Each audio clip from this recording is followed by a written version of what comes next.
Chinese vegetables খেতে কিন্তু দুর্দান্ত স্বাদের।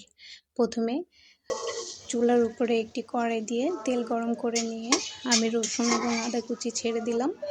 তারপর রসুন এবং আদা কুচিটা ভালো করে ভেজে নিয়ে এর মধ্যে আমি চিকেন অ্যাড করে দেব। চিকেনটা ভালো করে নেড়ে চেড়ে নিয়ে এর মধ্যে একটু গোলমরিচের গুঁড়া অ্যাড করে দিব।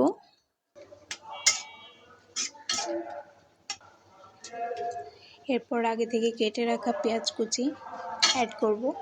পেঁয়াজটা এভাবে একটু বড় বড় করে কাটলে চাইনিজ ভেজিটেবলসের মধ্যে দেখতে সুন্দর লাগে। তারপর আগে থেকে সেদ্ধ করে রাখা সবজিগুলো কড়াইয়ে অ্যাড করে দিব।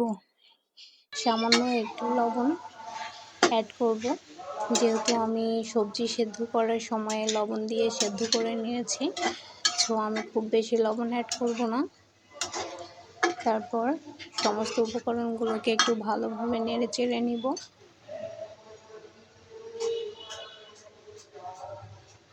এরপর সবজিটার মধ্যে আমি এক টেবিল চামচ soya sauce, light soya sauce add করে দিব।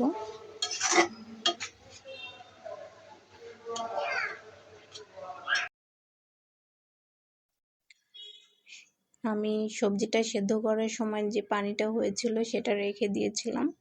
এ পর্যায়ে আমি সবজিটার মধ্যে সেই পানিটা দিয়ে দিব।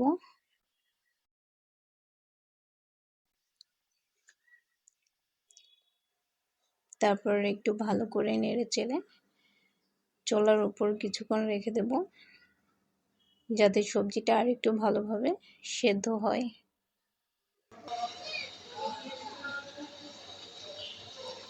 কিছুক্ষণ পরে সবজিটার মধ্যে আমি 2 টেবিল চামচ কর্নফ্লাওয়ার অ্যাড করে দিব।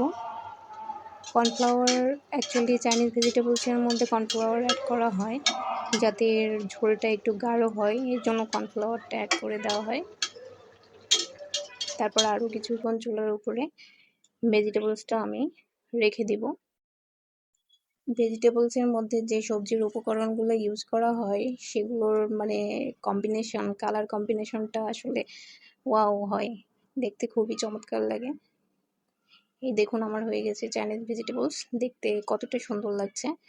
আর গরম গরম ফ্রাইড রাইস অথবা শুধু রাইসের সাথে এটা খেতে অনেক মজার হয়।